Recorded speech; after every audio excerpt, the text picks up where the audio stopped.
Hey guys! Today we're going to be reading a story called Reading Recipes. It's from the Melanie Makes a Meal series. And this is what we're doing for February for some of you. So today we're going to read about how Melanie is going to read a recipe card. And this is kind of the next step once we've gone shopping and we've bought our ingredients, and now you have to put the recipe together. So Melanie learns how to read a recipe. There are different parts of a recipe. Melanie sees a part that shows the ingredients.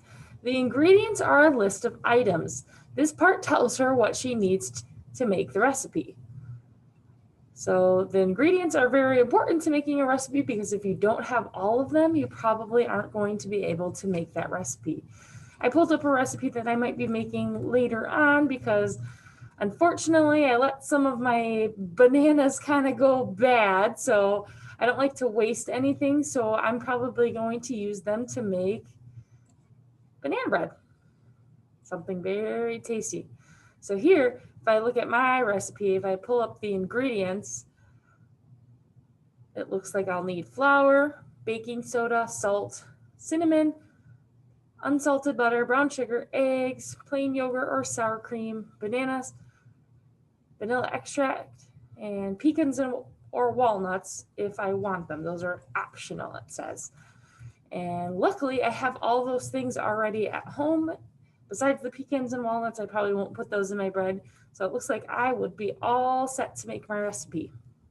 It's always important to look at your recipe before you start making it because, like I said, if you don't have all the ingredients, and I've been there before, I've had to send like Yanni out to quick to the store to grab something. Let's see, Melanie sees a part that shows the servings.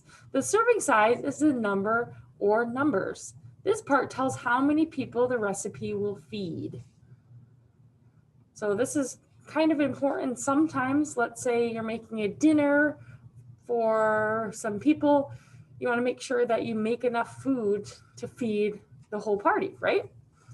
So in my recipe that I was looking at, it doesn't necessarily have a serving size, but it does tell me that it will yield 1 loaf.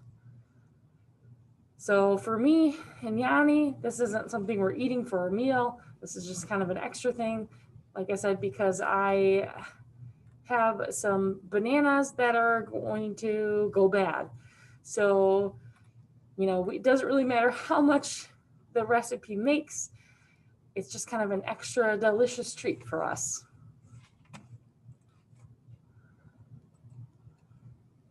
Melanie sees a part that shows the recipe time.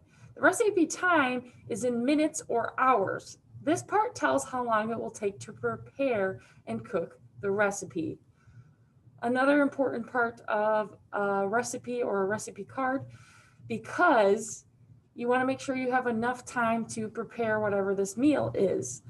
I have not planned out very well in my life, as I'm sure sometimes a lot of you have.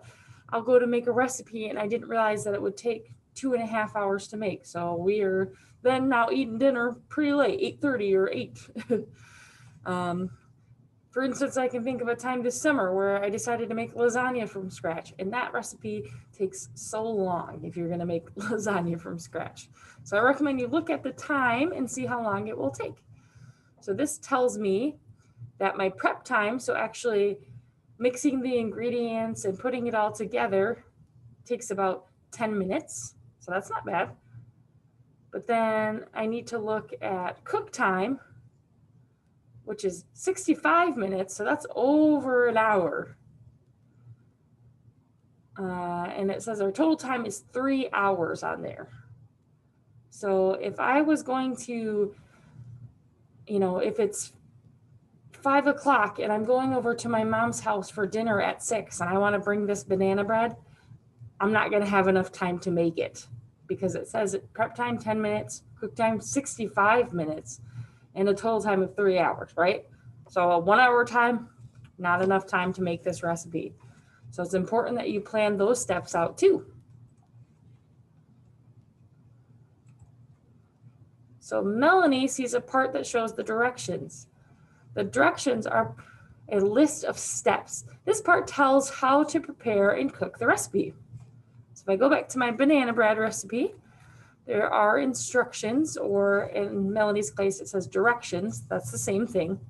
So it tells me all the things I need to do, like preheat the oven. So if you're making something in the oven, that's usually the first step of your recipe because it takes several minutes to heat up. Greasing a pan, mixing together ingredients, and then putting the batter in a prepared pan. And then I have to bake it and, let it cool completely before I eat it. All those steps, it tells you all about what you should do. This one is nice because it even tells me how long I can keep the bread. So I can let it sit for 2 days at room temperature, but if I keep it in the fridge, I can keep it up to a week. So that's kind of nice.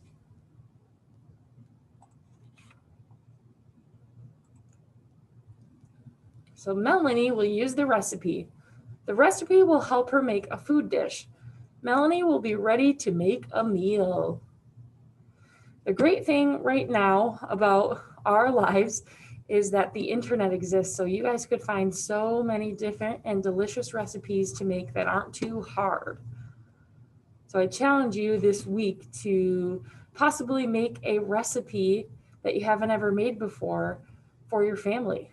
That would be pretty awesome. And then you can look back at this video and see these words and think about, does my recipe state all these things? Is it a good recipe? So that is the end of the story. If you'd like, you can pause at this point and look at some of the words that we learned about today.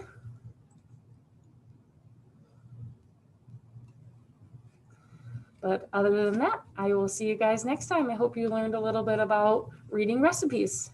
Have a great day.